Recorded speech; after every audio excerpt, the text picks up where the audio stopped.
Ayan. Ano nga po ulit yung magic word natin in 3, 2, 1! Happy birthday, Guzman! Yeah, so this is the day. May hindi kami sinabi dun sa aming bunso. At tingnan natin ang reaksyon niya. Kung ano magiging reaksyon niya mamaya. Ayan. Saan tayo punta? Punta tayo sa McDo. Ano gagawin natin doon? Gagawin natin sa McDo. Okay, sige. So wala kang alam, no? Opo. Wala kang alam ko. Sige, ayan na. Wala ka na. Abangan nyo. Kaya reaction niya, kung magiging reaction niya. Hindi niya alam to na may ganito ngayon.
blow your candle.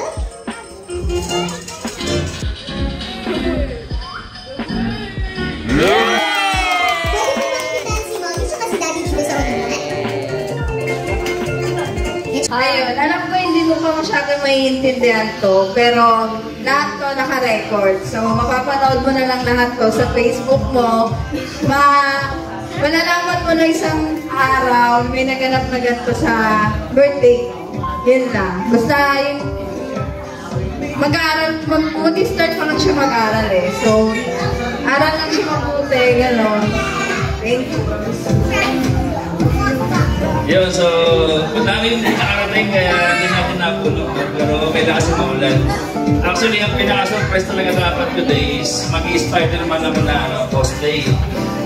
Kaso dahil uso yung Paris Overload, eh kanina pa ako humihinga. Talaga yung tiyan mo. Yun, so, birthday wish na lang. Kasi ako bilang tatay ni Kuzma at lahat ng tatay rito, hindi ko makinig sa sinasabi ko. Kasi kung 4 years old si Kuzma, ako po yung 41, so 55, 80 years old naman ako. Doon pala kami magsasabay ng disiplina sa pagkain at saka mga workout. Kumbaga, binibilang ko na yung taon ko ngayon pa lang na sana that 55 years old, napakalakas ko pa kasi pangalawang responsibilidad is yung talagang bantayan natin mga anak. At syempre alam natin na iba ang pwersa ng lalaking anak sa pwersa ng babaeng anak. At ako nakaready na sana nga kapag lumalaki siya at mga anak natin nandito ay mag-improve pa rin nila para sila yung mismo magtutulungan sa bandang dulo o pagdating sa araw na yun. Kasi nga si Kuzma, ang babantayan niya is mama niya, si Amanda, at isa kong anak na si Alona. Kaya happy birthday at hanggang malakas pa ang tatay, go na ng go. Maraming salamat sa mga dumalo po. Kaya sana magustuhan niyo yung pagkaya mamaya.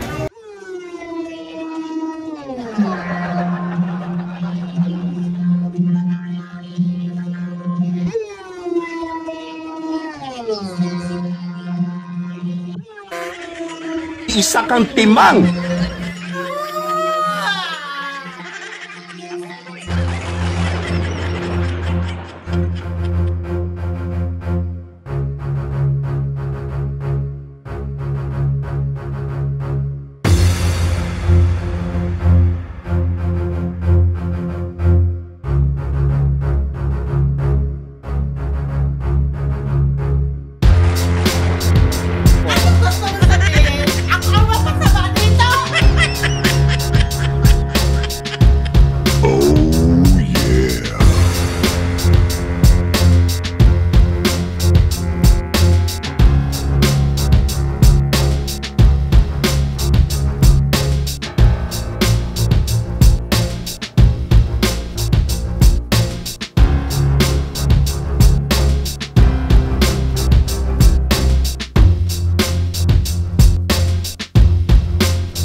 At ayun na nga, voice over tayo dito kasi may kasabay na sound. So at kami pinagpapasalamat ni Missy sa mga dumalo kahit maulan at sa mga hindi naman po nakapunta, wala pong problema. At maraming salamat sa nagpaabot pa rin ng regalo kahit po sila hindi nakapunta dahil sa ulan. Bigla-bigla naman talaga na talagang timing na timing. Kaya sobrang maraming salamat po. At syempre, dyan sa McDo, Kanlalay, napakaganda at napakagaling ng mga staff and host.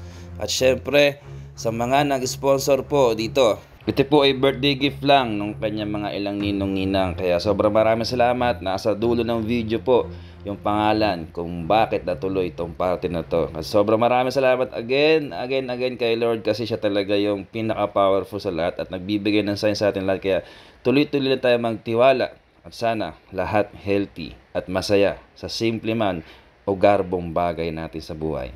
Thank you po. Ayan. Ano nga po ulit yung magic word natin in 3, 2, 1?